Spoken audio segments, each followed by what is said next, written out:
창세기 28장 10절에서 19절까지의 말씀을 함께 나누어 읽도록 하겠습니다. 창세기 28장 10절에서 19절 말씀입니다. 제가 먼저 10절 읽도록 하겠습니다.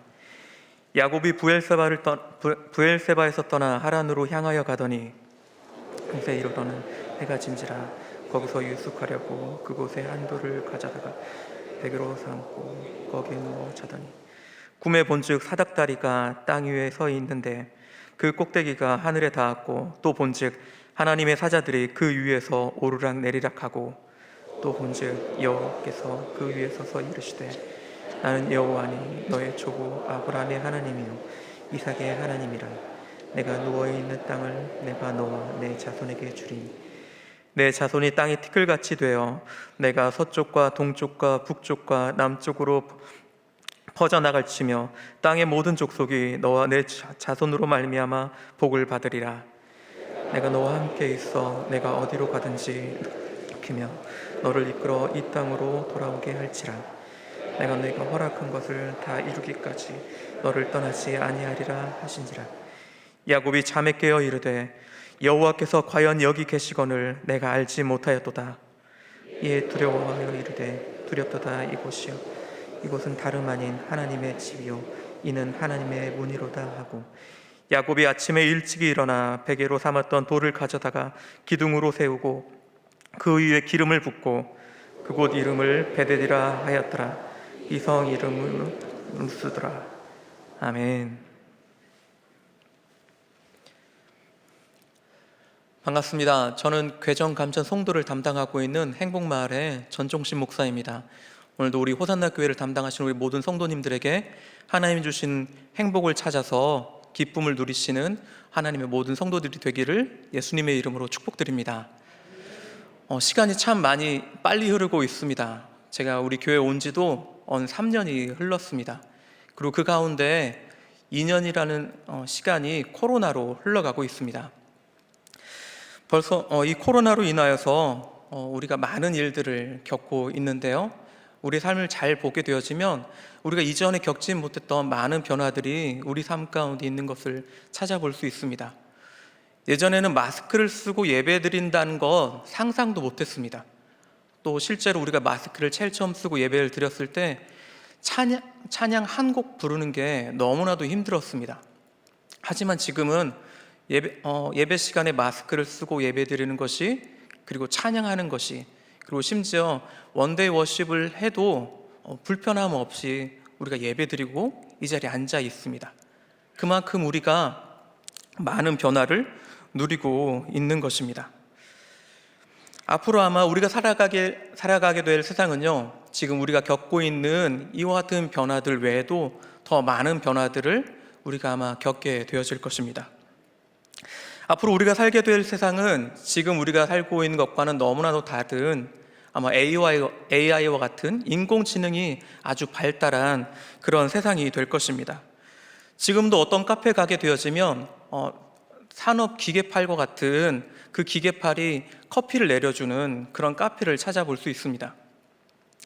드립커피는 원래 사람이 내리는 것인데 그 사람에 따라서 맛이 달라질 정도로 예민한 고급 추출 커피 방법 중에 하나입니다. 그런데 그런 것을 지금 그 산업기계화 되어진 그 기계팔이 하고 있는 것입니다. 일정한 시간에 일정한 물의 양과 시간에 맞춰서 일정한 커피의 맛을 내리고 있는 것입니다. 이만큼 우리 사회가 발전하고 있다라는 것이죠. 또한 전문가들은 앞으로 세계는 메타버스의 세상이 될 것이다 라고 이야기하고 있습니다. 쉽게 말하면 가상현실의 세상이 되어진다라는 것입니다. 우리가 영화에서 봤던 아바타와 같은 세상이 우리 현실 가운데 펼쳐진다라는 것이죠. 아마 우리가 시간만 조금 지나가게 되어지면 우리는 집에서도 인터넷 기술을 통하여서 마치 이 자리 현장에 있는 것처럼 예배 드리는 날이 오게 되어질 것입니다. 그런데요, 미래 전문가들이 이처럼 세상이 변할 것을 언급을 하면서 추가적으로 언급하고 있는 것이 있습니다. 그것은 바로 앞으로 다가올 미래의 10년은 우리가 경험하지 못한 놀라운 세상이 될 거라는 것입니다. 빅 체인지의 세상이 될 거라는 것이죠. 그러면서 우리에게 경고를 하고 있습니다. 지금처럼 살면은 안 된다라는 것입니다. 너무나도 많은 것이 너무나도 빠른 시간에 바뀔 것이기 때문에 지금처럼 살아간다라면 뒤처질 수밖에 없다라는 것입니다. AI와 같은 인공지능으로 대체되는 그런 일자리들이 더욱더 많아질 것이기 때문에 그렇습니다. 변호사와 심지어 의사와 같은 직업도 AI로 대체되는 그런 세상이 온다라는 것이죠. 사실 우리는 AI를 우리 주변에서 너무 익숙하게 지금 사용하면서 살아가고 있습니다. 우리는 고속도로에서 하이패스를 아무 생각 없이 또 편안하게 사용하고 있습니다. 그리고 식당에 가서도 이제는 종업원에게 주문하는 것이 아니라 단말기로 어렵지 않게 주문하는 우리의 모습을 바라볼 수 있습니다. 그리고 우리는 심지어 주인이 없는 점포에서도 물건을 사는 그런 세상 가운데 살고 있습니다. 이처럼 이 세상이 빨리 변해가고 있는 것입니다. 이 같은 미래의 변화는 젊은이의 직업 선호에서도 많은 변화를 일으키고 있습니다. 작년까지만 해도 안정적인 공무원을 가장 최선의 직업으로 뽑았다고 합니다. 하지만 올해에는 대기업 회사원을 최고의 직업으로 뽑았다고 합니다. 예전까지는 공무원처럼 안정적인 것을 추구하는 추세였었는데 지금은 그렇지 않다라는 것입니다. 왜냐하면 그 공무원이 몇 년 후에 어떻게 될지 모른다라는 것이죠. 지금도 등본과 같은 간단한 업무는 인터넷을 통하여서 우리가 하고 있기 때문에 그렇습니다. 그렇기 때문에 언제든지 대체될 수 있다라고 생각하는 것입니다. 그렇기 때문에 요즘 젊은이들은 차라리 젊었을 때 많은 돈을 벌 수 있는 대기업에 들어가는 것이 좋겠다라고 생각하는 것입니다. 이렇게 미래가 불확실하다 보니 점점 많은 사람들은 로또와 같은 선택의 순간으로 행복을 찾으려 하는 모습까지 보이고 있습니다. 당첨될 확률이 너무나도 적음에도 불구하고 또 그 사실을 알고 있음에도 불구하고 심사숙고해서 자신이 그 번호들을 찍어서 올리는 것을 봅니다. 심지어 어떤 사람들은요, 아예 번호도 선택하지 않고 그것을 내는 경우도 있습니다. 완전히 요행수를 바라는 사람으로서 그들이 그렇게 살아가고 있는 것입니다. 이처럼 세상 사람들은 불투명한 세상 속에서 각자의 방법으로 자신의 행복을 찾아서 나아가고 있는 것입니다. 그만큼 세상이 급하게 변하고 있고 또 그 변화에 발맞춰야만이 살아갈 수 있다라고 세상 사람들이 생각하고 있는 것이죠. 그렇다면 성도 여러분, 우리는 지금 어떠한 노력을 하며 살아가고 있습니까? 세상 사람들이 이렇게 변하면서 살아가고 있는데, 이 세상에 발맞추어 뛰어가고 있는데, 그렇다면 우리는 지금 어떻게 살아가고 있습니까? 어떤 노력을 하며 그 행복을 찾아 나아가고 있습니까? 우리는 예수님을 믿는 사람들입니다. 그렇다면 성도로서 우리는 이 세상을 지금 어떻게 살아가고 있는지, 또 어떻게 살아가야 될지, 어떻게 미래를 준비해야 될지 우리는 또한 생각해 봐야 한다라는 것입니다. 성경의 인물 가운데 이런 미래를 대비하기 위해서 우리가 참고할 만한 인물은 누가 있는지 우리가 알아봐야 한다라는 것이죠. 저는 오늘 베델의 사닥다리로 잘 알려진 야곱에 대해서 살펴보려 합니다. 사실 우리는 이 야곱에 대해서 그렇게 좋은 이미지를 가지고 있지는 않습니다. 왜냐하면 장자권을 얻기 위해서 형을 속이고 아버지까지 속이는 그런 잘못을 한 인물이기 때문에 그렇습니다. 하지만 자신의 행복을 찾기 위해서 여러모로 노력하려고 했던 그 모습을 보게 되었을 때 코로나 이후 급변하는 그 미래 가운데 살아가야 될 우리의 모습을 생각해 보면 왠지 우리에게 도움이 될 것 같습니다. 그래서 저는 이 야곱에 대해서 잠시 좀 생각해 보려고 합니다. 바라기는 우리 모두가 오늘 본문 가운데 나와 있는 그 야곱을 바라보면서 하나님께서 왜 이 야곱을 축복해 주시는지, 그리고 어떻게 하면 우리들도 그 하나님의 축복을 받으며 우리 이 세상을 살아갈 수 있을지 함께 믿음으로 나아갈 수 있는 시간이 되었으면 좋겠습니다. 오늘 본문 가운데 나오는 야곱은요, 외삼촌 라반이 있는 하란을 향하여서 가고 있는 중이었습니다. 오늘 성경 2절을 보게 되어지면 이 아버지 이삭이 그에게 외삼촌 라반의 딸 중에서 아내를 삼으라라는 말을 하게 되어집니다. 당시 풍습을 따라가게 되어지면 아내를 맡기 위해서 많은 폐물을 가지고 나아가야 했을 것입니다. 그런데요, 야곱은 그러지 못했던 것 같습니다. 분명히 결혼을 하려면 그 신부 집에 줘야 될 결혼 지참금이 필요한데 그것을 가지고 가는 내용이 전혀 기록이 되어 있지 않습니다. 심지어 나중에 외삼촌 라반을 만났을 때에도요, 야곱은 자신이 외삼촌 라반의 딸 중에서 결혼하고 싶다라는 말도 먼저 꺼내질 않습니다. 왜 그럴까요? 그것은 바로 지금 그가 가고 있는 그 길은 신부를 구하러 가는 그 길이 아니라 형 에서를 피해 도망가고 있는 길이었기 때문에 그렇습니다. 지금 야곱은 모든 것을 잃어버리고 그저 도망가고 있는 상황이었던 것입니다. 야곱은 어려서부터 자신의 인생을 스스로 개척해야 된다라고 생각했던 인물입니다. 왜냐하면 그에게는 쌍둥이 형 에서가 있었기 때문에 그렇습니다.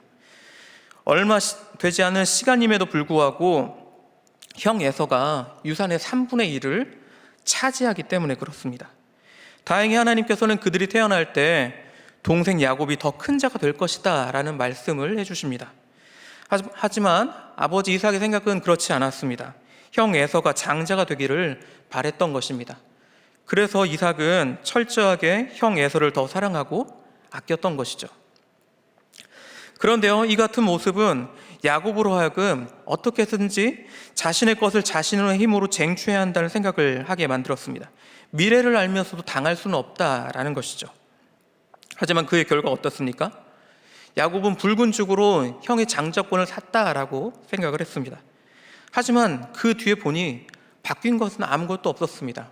오히려 돌아오는 것은 형으로부터 더 많은 구박과 놀림을 받을 뿐이었습니다. 그러나 그는 자신의 미래를 포기하지 않았습니다. 그리고 결국 그는 어머니 리브가의 도움을 받아서 아버지 이삭의 축복을 갈아채는데 성공하게 되었습니다. 아마 그는 드디어 자신의 미래가 밝아온다라고 생각을 했었을 것입니다. 하지만 그 뒤에 찾아온 결과가 무엇이었습니까? 아버지의 실망과 형 에서의 분노였습니다. 결국 그는 모든 것을 망한 채 결혼을 핑계 삼아 정든 고향을 떠나는 모습으로 전락하고 만 것입니다. 우리도 살다 보면 이와 같은 때가 있습니다. 기도로 하나님께 간구하고 또 신중하게 계획을 세우면서 나아갔음에도 불구하고 뜻대로 되지 않는 그런 때가 있다라는 것이죠. 그래서 다음번에는 금식 기도까지 하면서 다시 도전을 하게 되어집니다. 그런데 그것까지 막히는 그런 때가 있습니다. 모든 것이 잘 풀린다고 생각을 했는데 갑자기 직장을 그만두게 되어지고 믿었던 사람들에게 배신을 당하게 되어지고 심지어 건강까지 나쁘게 되어지는 그런 때가 온다라는 것이죠. 무엇이 하나님의 뜻인지 또 내가 이제 무엇을 해야 될지 아무것도 알 수 없는 그런 때가 있습니다. 혹시 그런 때를 겪으신 우리 성도님들이 계십니까? 그때 어떤 마음이 드셨습니까? 아마 우리의 상황은 다르지만 그때 우리의 마음은 다 같았을 것입니다. 괴로움과 절망, 그 모든 것이 지금 야곱의 삶 가운데 일어나고 있는 것입니다. 그렇기 때문에 지금 야곱에게는 신부를 구하러 가는 기쁨도 그리고 폐물도 그리고 함께하는 하인들도 없었던 것입니다. 아마 야곱은 이제 앞으로 자신이 어떻게 살아가야 될지 그것들도 생각하지 못한 가운데 그 길을 걸어가고 있었을 것입니다. 그래서 그는 그저 멍하니 길을 가다가 밤이 어두워지니까 아무 생각 없이 하나의 돌을 의지하고 잠이 들었던 것입니다. 그러나 성도 여러분, 그러한 상황에서도 하나님은 우리와 함께 하심을 우리가 잊지 말아야 할 것입니다. 그날 밤에 어떤 일이 펼쳐졌습니까? 하나님께서 야곱의 꿈에 나타나신 것입니다. 바로 천국의 사닥다리 위에 계신 하나님의 모습으로 그를 찾아오신 것입니다. 그리고 그에게 무엇이라 말씀하십니까? 야곱이 그렇게 바라던 아브라함 때부터 내려왔던 하나님의 축복의 메시지를 그에게 주신 것입니다. 우리 다 함께 14절과 15절의 말씀을 읽도록 하겠습니다. 시작. 내 자손이 땅의 티끌같이 되어 내가 서쪽과 동쪽과 북쪽과 남쪽으로 퍼져나갈지며 땅의 모든 족속이 너와 내 자손으로 말미암아 복을 받으리라. 내가 너와 함께 있어 내가 어디로 가든지 너를 지키며 너를 이끌어 이 땅으로 돌아오게 할지라. 내가 내게 허락한 것을 다 이루기까지 너를 떠나지 아니하리라. 아멘. 이 얼마나 놀랍고 감사한 순간입니까? 그렇게 자신이 노력해도 안 됐던 것이 이제는 또 모든 것을 포기하고 도망가고 있었을 뿐인데, 그런 야곱을 하나님께서 찾아오셔서 놀라운 축복의 메시지로 그에게 허락하신 것입니다. 그런데요, 17절을 보게 되어지면 야곱은 꿈속에 나타나신 하나님으로 인하여서 두려워했다라고 말을 하고 있습니다. 제가 읽어드리겠습니다. 이에 두려워하여 이르되 두렵도다 이곳이여 이곳은 다름 아닌 하나님의 집이요 이는 하늘의 문이로다. 왜 두려워했겠습니까? 말로만 들었던 조상의 하나님을 처음 접했기 때문에 그렇습니다. 무엇보다도 피조물로서 감당할 수 없는 그 하나님의 그 영광 앞에 두려워할 수밖에 없었던 것입니다. 하나님의 영광을 맞닥뜨리고 보니 자신이 죄인이다라는 것을 철저히 느낄 수밖에 없었기 때문에 그렇습니다. 심지어 야곱은 지금 어떤 상황 가운데 있었습니까? 아버지를 속이고 장자의 축복을 받았다가 형 에서의 복수가 두려워서 도망가고 있는 가운데 있었습니다. 말 그대로 죄를 짓고 도망가고 있는 가운데 전능하신 하나님을 만난 것입니다. 그러니 얼마나 더 두렵고 떨렸겠습니까? 그런데요, 이런 죄를 지은 야곱에게 하나님이 찾아오신 이유는 다른 데 있었습니다. 자기 마음대로 죄를 지은 야곱을 벌하러 오신 것이 아니라 오히려 하나님은 그를 축복하러 오셨다라고 지금 말하고 있는 것입니다. 아브라함의 하나님, 이삭의 하나님으로서 이 땅을 야곱과 그의 자손에게 줄 것을, 그리고 그 자손이 땅의 티끌같이 될 것을, 땅의 모든 족속이 그와 그의 자손을 통하여서 복을 받게 될 것을 말씀하러 오신 것입니다. 야곱은 이 축복의 의미를 잘 알고 있었습니다.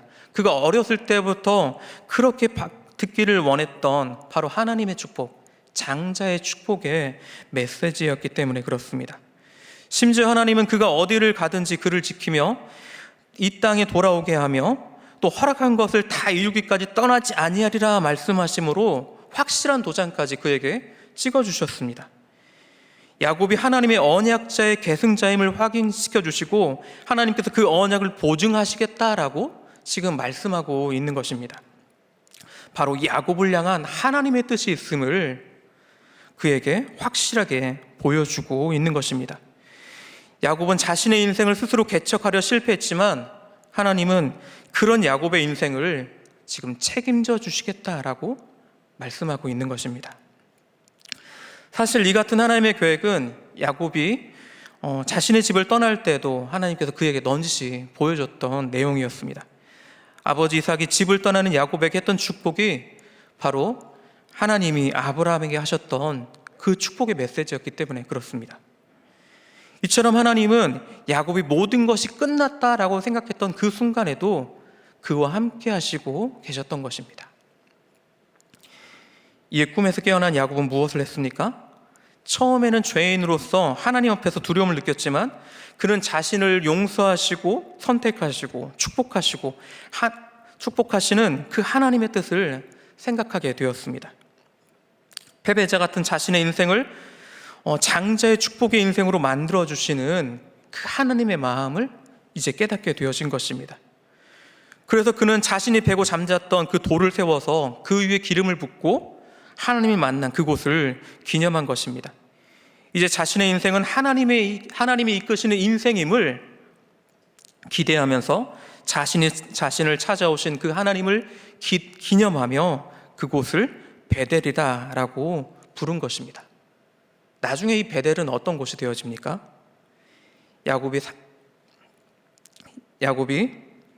하나님의 축복을 받고 돌아오게 되었을 때 하나님께 감사하며 하나님께 제단을 쌓게 되어지는 그런 장소가 되어졌습니다.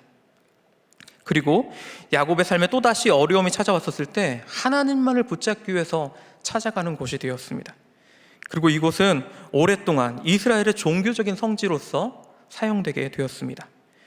야곱의 삶 전반에 걸쳐서, 그리고 오랫동안 이스라엘 모든 백성들에게 바로 이곳은 하나님의 언약을 기억하며 그리고 하나님의 역사하심을 기대할 수 있는 장소가 된 것입니다. 하나님의 은혜와 섭리가 야곱과 함께 하심을 이 베델이 증거하고 있는 것입니다.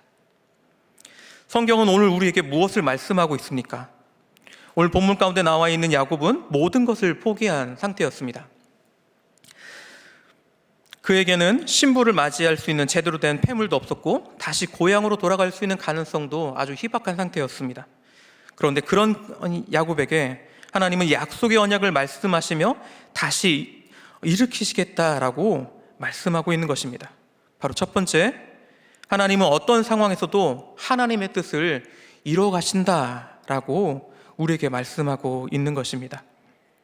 하나님은 야곱을 태에서부터 그를 믿음의 조상으로 선택하셨습니다. 아브람과 이삭을 통하여서 하셨던 그 축복을 야곱을 통하여서 허락하시겠다라고 계획하시고 선택하신 것입니다. 하나님의 뜻을 따라서 살아가야 하는 인생, 그것이 바로 야곱이 살아가야 된 인생이었던 것입니다. 그런데 야곱은 하나님의 바람과는 달리 자신의 뜻대로 살아가려 했습니다. 그래서 자신의 행복을 위해서 형도 속이고 아버지까지 속였던 그런 파렴치한 짓을 하기도 했습니다. 수단과 방법을 다 동원해서라도 자신의 인생의 행복을 찾으면 된다고 생각했던 사람이 야곱이었습니다. 그런 삶을 살아온 야곱을 하나님께서는 지금 생각하시며 들어 쓰시겠다라고 말씀하고 있는 것입니다. 왜 하나님은 이런 야곱을 선택하시는 것일까요? 왜 하나님은 이런 야곱을 포기하지 않고 찾아오시는 것일까요? 그것은 바로 하나님께서 그렇게 하시겠다라고 결정하셨기 때문에 그렇습니다. 온 우주 만물을 다스리시는 하나님께서 그렇게 결정하시고 그의 삶을 들어 쓰시기로 작정하셨기 때문에 그렇습니다. 그래서 하나님은 자기의 뜻대로 살다가 실패했던 야곱임에도 불구하고 그에게 나타나셔서 그에게 언약을 주시며 다시 한번 약속하고 있는 것입니다. 그렇게 그의 삶에 개입하고 있는 것입니다. 그렇게 그의 삶을 믿음의 조상의 삶으로 만들어가고 있는 것입니다. 하나님만이 인간의 삶을 행복한 인생으로 만들 수 있음을 바로 야곱의 삶을 통하여서 그 자신에게 그리고 우리에게 지금 보여주고 있는 것입니다. 성도 여러분, 왜 우리에게 지금 이 야곱의 삶을 보여주신다라고 아까 말했습니까? 그건 바로 우리 또한 하나님의 선택받은 사람임을, 하나님의 인도받는 사람임을 깨달으라라고 우리에게 보여주고 있는 것입니다. 하나님께서 우리 또한 선택하시고 우리 또한 인도하신다 라고 말하고 있는 것입니다. 바로 두 번째, 하나님은 우리를 선택하셨으며 우리를 인도하고 계십니다. 이 사실을 잊지 마시기 바랍니다. 우리가 지금 하나님 보시기에 부족하다 할지라도 심지어 야곱처럼 하나님의 뜻대로 살기보다는 자신의 생각으로 자신을 더 의지하며 살다가 실패했다 할지라도 하나님은 우리를 바라보고 계십니다. 그리고 우리를 찾아오십니다. 왜냐하면 하나님이 우리를 선택하셨기 때문에 그렇습니다. 바로 우리를 통하여서 하나님의 뜻을 이뤄나갈 것을 하나님은 계획하시고 지금도 바라보고 계시기 때문에 그렇습니다. 이 사실이 아무리 이 세상이 급변하게 변하고 또 혼돈의 시기가 될지라도 주께서 나를 붙잡고 있는 이유임을, 그리고 우리가 하나님을 바라봐야 될 이유임을 기억하는 우리 모두가 되었으면 좋겠습니다. 아직도 많은 사람들은 자기 힘으로 자신의 인생을 개척하려 하고 있습니다. 미래를 예견하면서 어떤 직업이 자신에게 좋을지를 재면서 연구하면서 살아가고 있습니다. 그러나 그들의 미래는 그렇게 밝지 않을 것입니다. 왜냐하면 그들이 살아가야 될 미래는 그렇게 쉬운 미래이지 않기 때문에 그렇습니다. 오늘 맞았던 사실도 내일 뒤집을 수 있는 그런 사회가 바로 그들이 살게 될 미래이기 때문에 그렇습니다. 사람들은 이러한 미래를 보면서 상황에 따라서 자신의 선택을 바꾸면 된다라고 생각할지도 모르겠습니다. 그러나 그런 노력이 그들의 행복을 장담할 수 없음을 기억하시기 바랍니다. 우리가 읽지는 않았지만 오늘 본문에 보게 되어지면 28장 6절과 9절을 보게 되어지면 또다시 결혼을 하게 되어지는 형 에서의 모습이 기록되어 있습니다. 그는 모든 것을 이뤘다는 찰나에 동생 야곱에게 장자의 축복을 빼앗기는 인생 최대 위기를 맞게 되었습니다. 그런데 며칠 후 이 동생 야곱이 결혼을 한다면서 집을 나가는데 신부 패물도 챙기지 않은 가운데 불이 났게 도망가는 그런 모습을 바라보게 되었습니다. 장자의 축복을 받은 이 야곱이 모든 것을 그 발 앞에 내려놓고 마치 도망자처럼 사라진 것입니다. 그제서야 에서는 이 상황을 보면서 잘하면 이 모든 것을 다시 제자리로 돌릴 수 있다라는 생각을 하게 되었습니다. 그래서 어떻게든지 부모님의 그 마음을 자기에게 돌려야겠다라고 생각을 하였습니다. 그래서 결정한 것이 무엇입니까? 자기 이방 부인들이 그 부모님을 기쁘시게 못하는 것을 보고 자신도 이복 친족인 이스마엘의 딸과 결혼한 것입니다. 자기도 부모님이 기뻐하시는 그 친족의 딸과 결혼하게 되어지면 부모님의 사랑을 받아서 빼앗긴 장자권을 다시 되찾을 수 있다라고 생각했던 것입니다. 그러나 이와 같은 에서의 노력은 어땠습니까? 헛되이 끝나고 말았습니다. 비록 그가 친족과 결혼했음에도 불구하고 이것은 올바른 해결책이 되지 않았기 때문에 그렇습니다. 왜냐하면 하나님의 선택을 받아야만이 그 장자의 축복을 받을 수 있기 때문에 그렇습니다. 성도 여러분, 우리가 누구입니까? 우리가 바로 하나님의 선택을 받은 사람입니다. 바로 우리가 하나님의 선택을 받은 사람이다라는 것이죠. 우리는 창세전부터 그리스도로 말미암아 선택을 받은 하나님의 백성이라는 것입니다. 야곱이 하나님을 만나서 돌기둥으로 그것을 기념했다라면 우리는 그리스도의 십자가로 기념비가 세워지는 사람들입니다. 그리스도의 십자가를 통해서 죄사함을 받고 하나님을 만나며 이제 하나님의 축복을 받으며 하나님과 동행하며 살아가는 삶, 그와 같은 삶을 살아가는 자가 바로, 그와 같은 선택을 받은 자가 바로 우리라라는 것이죠. 이보다 더 확실한 증거가 어디 있겠습니까? 또한 야곱은 하나님을 만난 그곳을 베델, 하나님의 집이라고 불렀지만 우리는 우리 몸 자체가 성령님이 거하시는 하나님의 전인 사람들입니다. 그와 같은 놀라운 축복을 받은 자가 바로 우리다라는 것이죠. 그런 우리를 오늘 이곳에 부르셔서 오늘 야곱을 통하여 야곱의 하나님이 우리의 하나님임을, 그리고 우리를 향한 하나님의 계획이 있음을 오늘 우리에게 보여주고 있는 것입니다. 그 뜻 앞에서 우리가 어떻게 살아가야 되겠습니까? 하나님이 보여주시는 그 뜻 앞에서 우리가 어떻게 나아가야 되겠습니까? 하나님을 온전히 신뢰하며 하나님의 뜻을 따라 나아가는 우리가 되었으면 좋겠습니다. 주께서 우리를 이곳 호산나 교회 성도로 부르셨습니다. 그 이유를 생각하시기 바랍니다. 그리고 그 하나님의 뜻을 위해서 더욱더 성령으로 충만한 삶을 살아가시기 바랍니다. 우리는 지금 보이지 않는 그 미래의 행복을 찾아서 미래를 헤매는 사람들이 아닙니다. 우리는 이미 인생의 행복을 찾아서 주와 동행하고 있는 사람들입니다. 바로 하나님의 선택을 받은 예수로 승리한 사람들입니다. 우리가 이 같은 사실을 기억하는 한, 또 우리와 함께 하시는 하나님을 기억하며 그분의 말씀에 순종하는 한, 우리는 우리 앞에 펼쳐진 그 미래가 어떻게 된다 할지라도 그 안에서 주님과 함께 일어서는 우리의 모습을 보게 되어질 것입니다. 그와 같은 축복이 우리 모든 성도님 가운데 함께 하기를 예수님의 이름으로 축복드립니다. 우리 함께 기도하겠습니다.